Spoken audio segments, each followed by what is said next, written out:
Bom, eu estava agora ali dando uma olhada no... Eu estava atrás do slide da aula de hoje e encontrei ali, que eu não me lembrava que tinha, o PDF desta gramática. Depois eu deixo lá no Siga.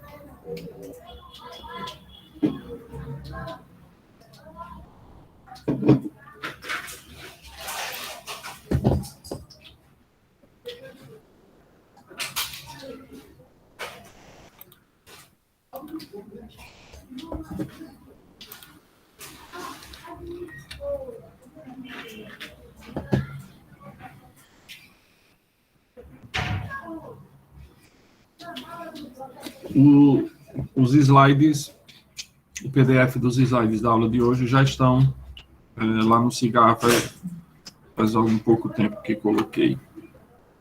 Então já podem consultá-los.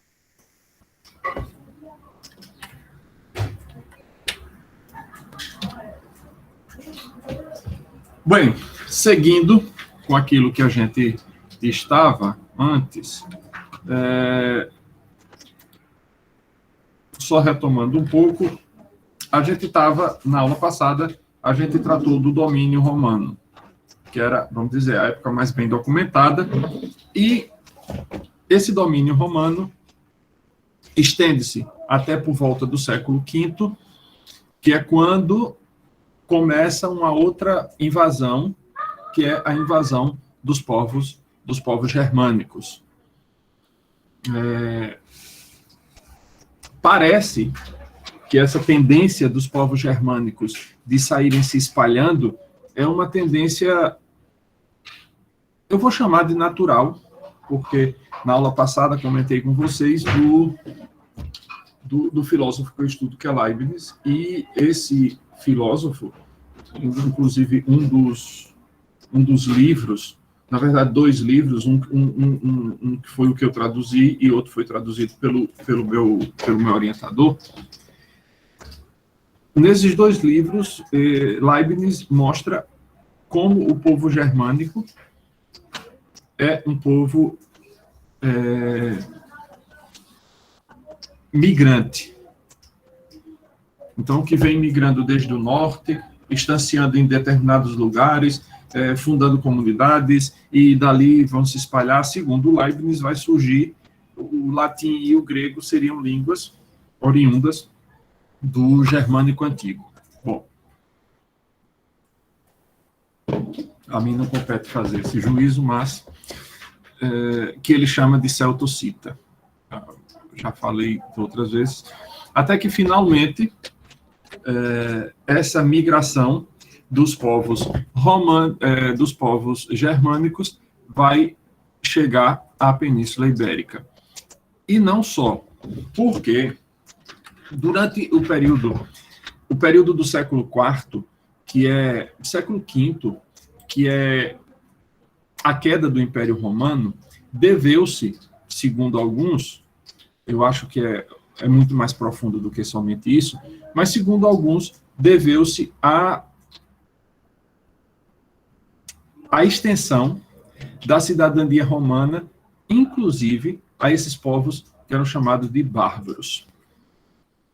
E a possibilidade de que esses germânicos pudessem ascender aos graus mais elevados do exército, coisa que era vetada a quem não fosse cidadão romano. E, ainda assim, somente os romanos e os espanhóis, por conta da antiguidade da colonização romana, poderiam ascender a cargos muito elevados ali dentro. Então,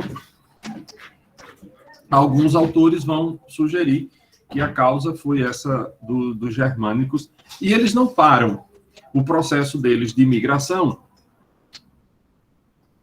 até atingir o Finisterrae, né, o fim do mundo. O fim do mundo conhecido era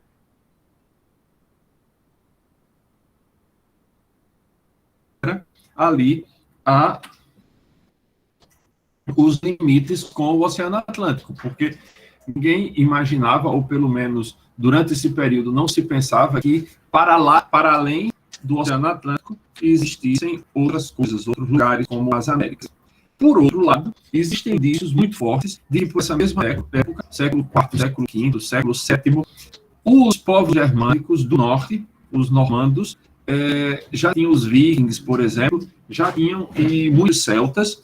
Os celtas é sempre um povo muito, muito paradigmático para a cultura europeia e, consequentemente, para a cultura linguística.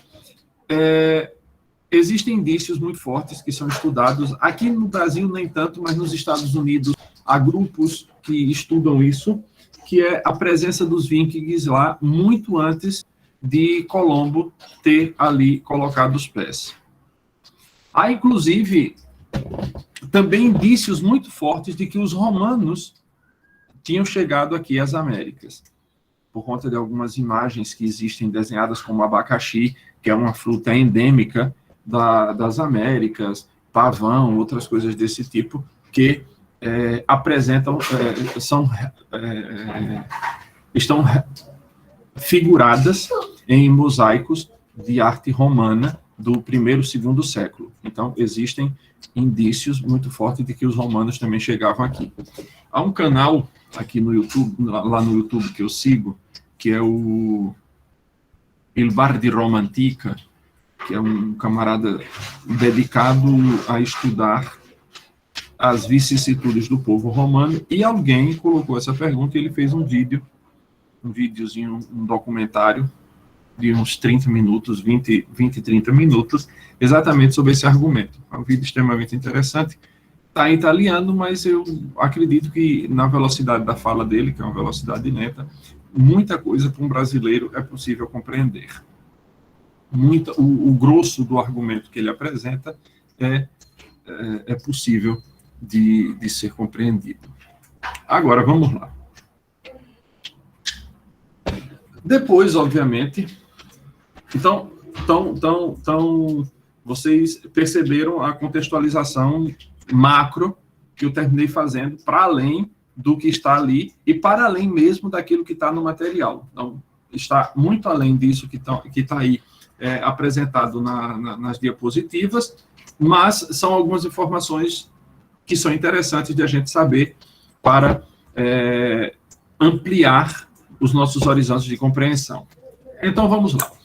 A partir do século V, quer dizer, do 1401 até o 1500, do 401 até o 500, que é o século V, a gente vai ter a chegada dos povos germânicos e a consequente, porque o Império Romano, lembrem-se, o Império Romano vai cair em 476 e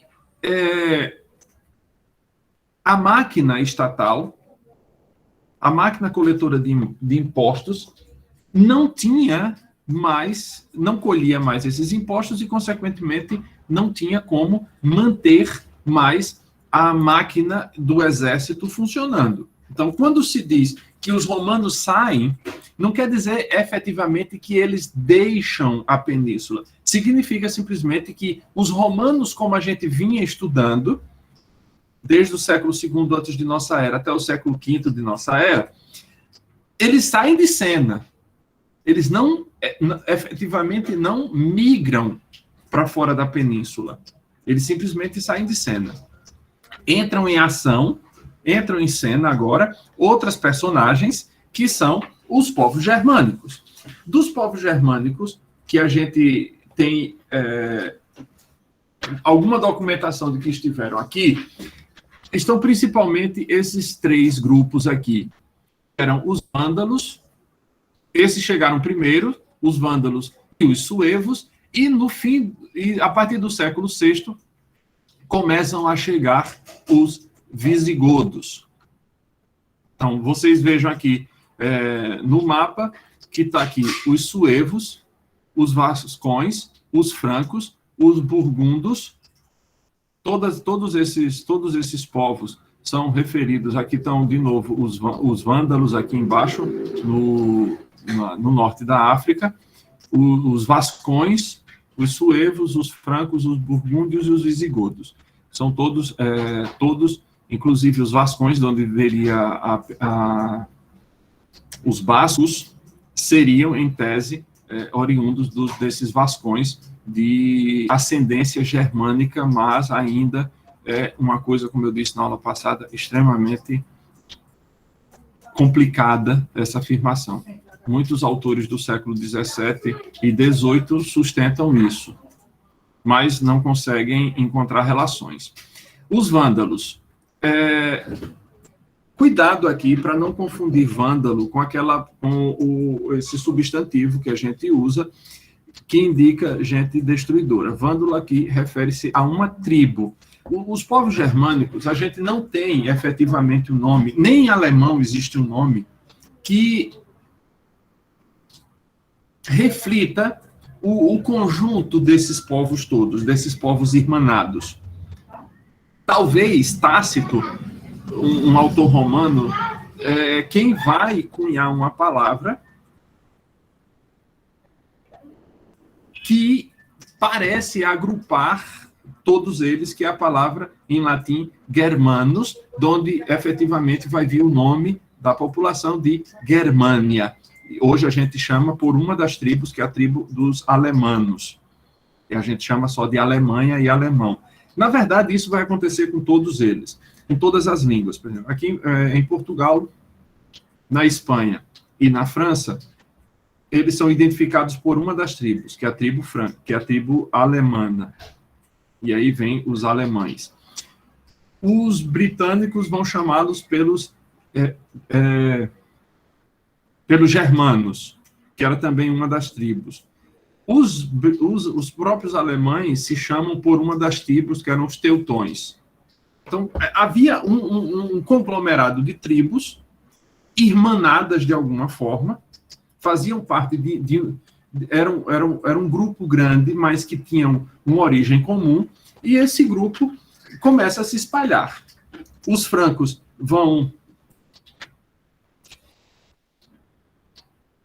Na verdade, o ideal é que não tem que ver com os nomes dele, tem que ver por que chamam de vândalos os arruaceiros.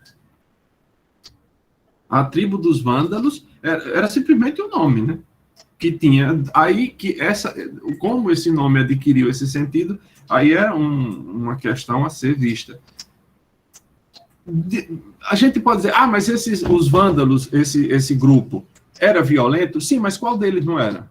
Os visigodos eram violentos, os suevos eram violentos, os vascones eram violentos, os francos eram violentos. Todos eles eram.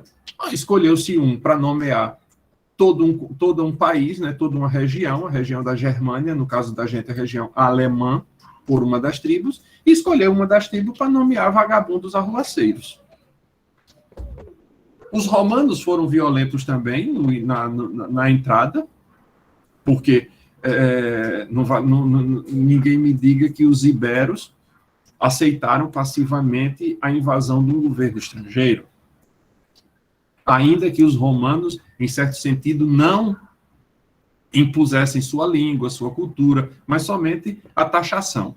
Somente a taxação também já é um eufemismo muito grande, porque isso é um dos roubos maiores que podem existir. E aí, vejam, os visigodos chegam mais tardiamente, no século VI, entrando por Toledo, na Espanha. Os vândalos vão ocupar a região da Galícia, aqui Galécia, não sei por que razão, mas Galícia, aqui no noroeste da península. Ela pega o noroeste da Espanha e o norte de Portugal, essa região chamada de Galícia, da onde vêm os galegos. E a língua portuguesa e a língua espanhola, de certo sentido, derivam suas muitas semelhanças a partir do galego, ainda que não se quer reconhecer. Eu não sei se aqui no IFAL Eu não sei se aqui no IFAL deve ter, mas eu não li com muita atenção o PPC, o projeto pedagógico do curso, para ver se existe a disciplina de História da Literatura Portuguesa.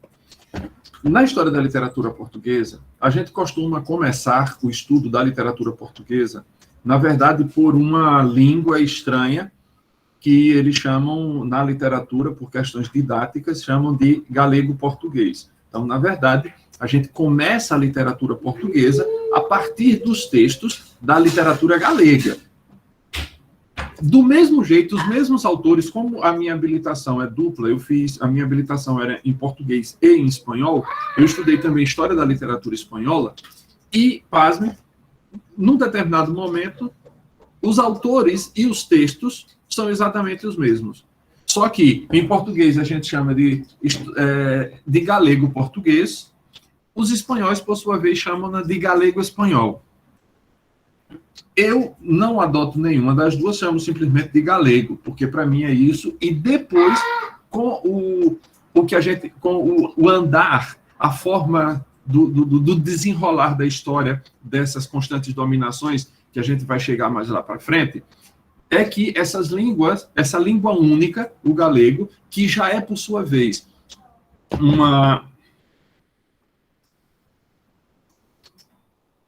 o passo seguinte, saído do romance, lembram-se do romance, né? O latim lá dos soldados mistura-se com os falares locais. Dessa mistura nasce uma língua que não é latim, que não é mais o falar regional, e nem são as nossas línguas ainda. É esse romance. Desse romance vão nascer outras línguas que, por sua vez, vão, digamos, ser o primeiro passo das nossas línguas de hoje. Esse primeiro passo, depois do romance, era o galego. O galego, por uma questão política, a gente, como eu disse, vai ver lá na frente, ele vai se dividir e vai gerar o português. E, de fato, há muito maiores semelhanças hoje no português com o galego do que do espanhol com o galego. No entanto, se vocês pegarem textos em espanhol do século XVI, por exemplo, haverá coisas interessantes, até como a mesóclise. A colocação do pronome no verbo, nos verbos no futuro do presente, do indicativo, e no futuro do pretérito. Que não há isso hoje no espanhol. Então, mas isso existia no espanhol lá do século XVI, XV e XVI.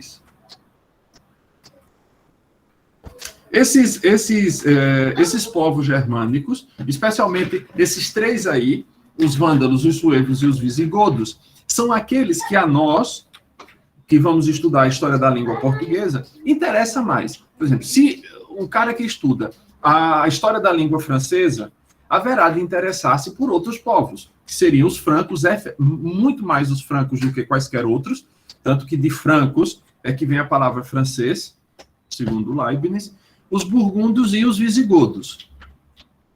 Seriam esses três que interessariam ao estudante da história da língua francesa. A nós, estudantes da história da língua portuguesa, interessam esses outros três aí, os vândalos, os suevos e os visigodos. Eles eram, todos eles, um povo guerreiro, era um povo extremamente feroz, militarizado, tanto que eram, segundo contam alguns, foram adotados nos exércitos antigos, especialmente os francos, pela ferocidade desses povos germânicos. E, de fato, aquela conhecida como a Floresta Negra,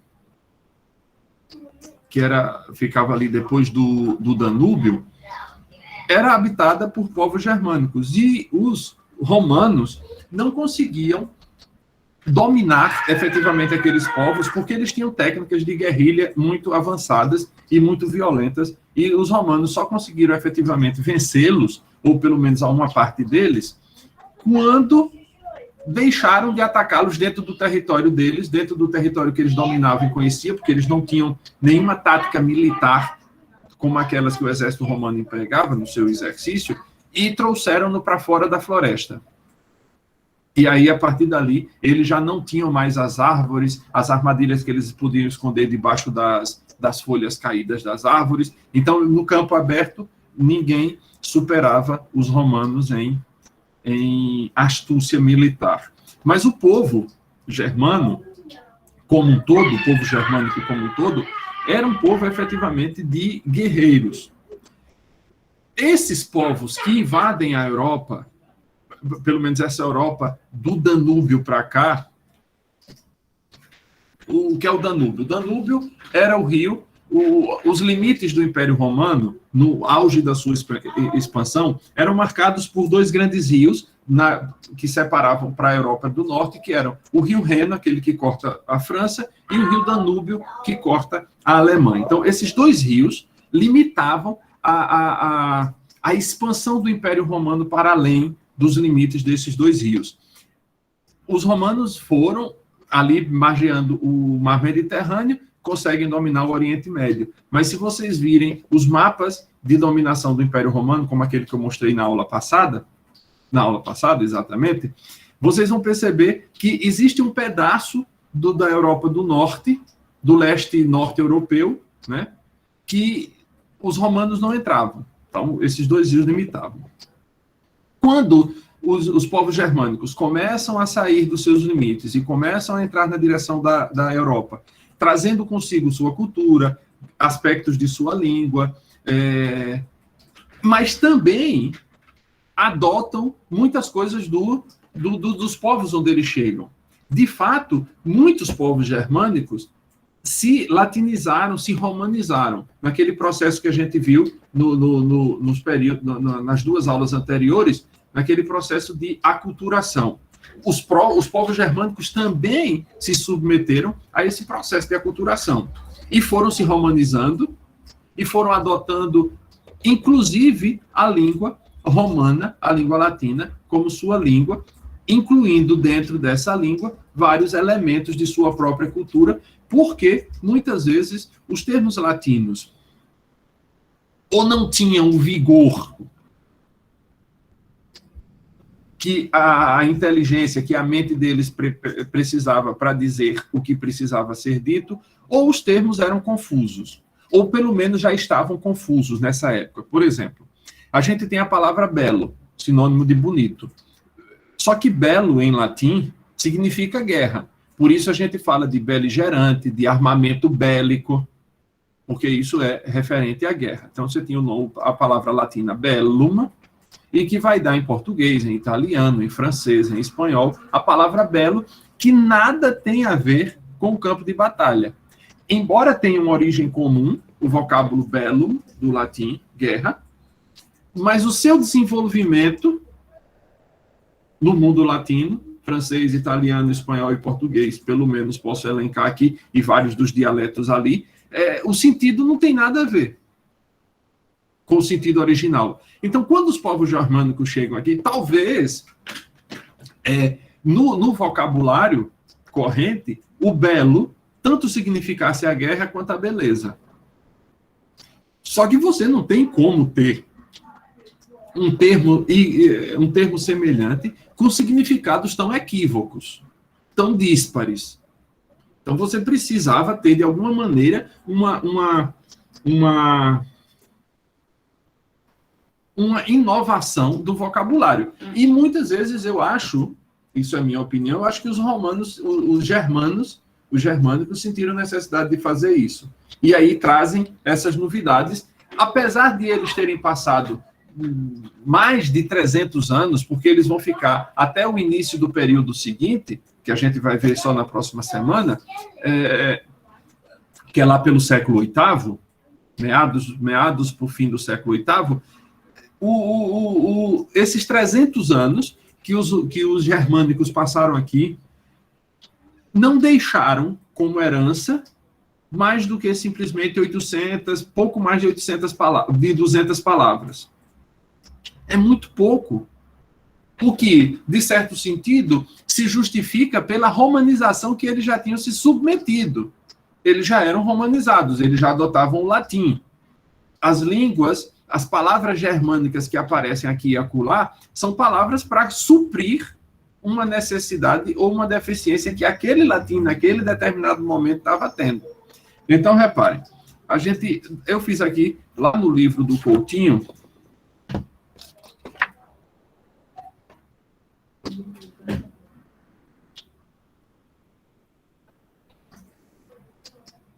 não tem, eu não sei de onde foi que eu tirei esse monte de palavra aí, não. Mas essas palavras todas aqui são palavras de origem germânica. Acha é um tipo de machado, arauto, arreio, agasalho, albergue, parece árabe. Eu ainda tenho quase certeza que isso é árabe. Aleive, falso testemunho, anca, aspa, barão, banco, banho, brasa, espeto, estaca, elmo, estribo, espora, feudo, guerra. Eu tinha dito para vocês que bellum, em latim, significava tanto guerra quanto significava no latim clássico e no latim vulgar de Roma, nunca significou beleza. Mas o belo era pulcrum, o pulcrum. Então, talvez a palavra não fosse tanto bonita para designar boniteza. Por isso, talvez, eles optaram por belo, que soasse melhor, apesar de ser guerra. Guia, lata, lasca, marco, roupa, saga, sopa, trégua, branco, banco, liso, rico, ataviar, adular, roubar, esgrima. São todas palavras que a gente tem no nosso vocabulário português através dos lusitanos. Essa parte aqui não nos interessa.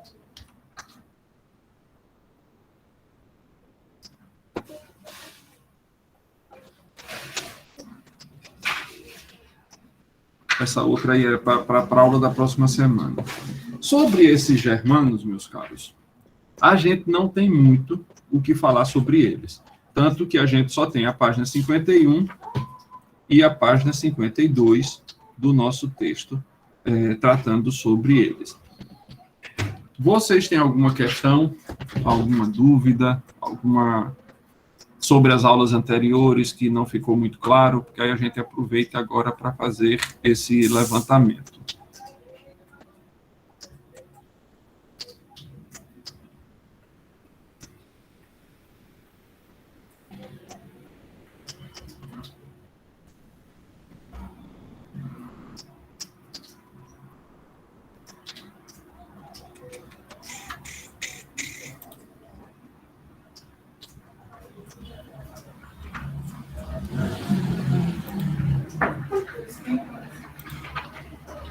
Vou fazer uma coisa, vou parar aqui a gravação.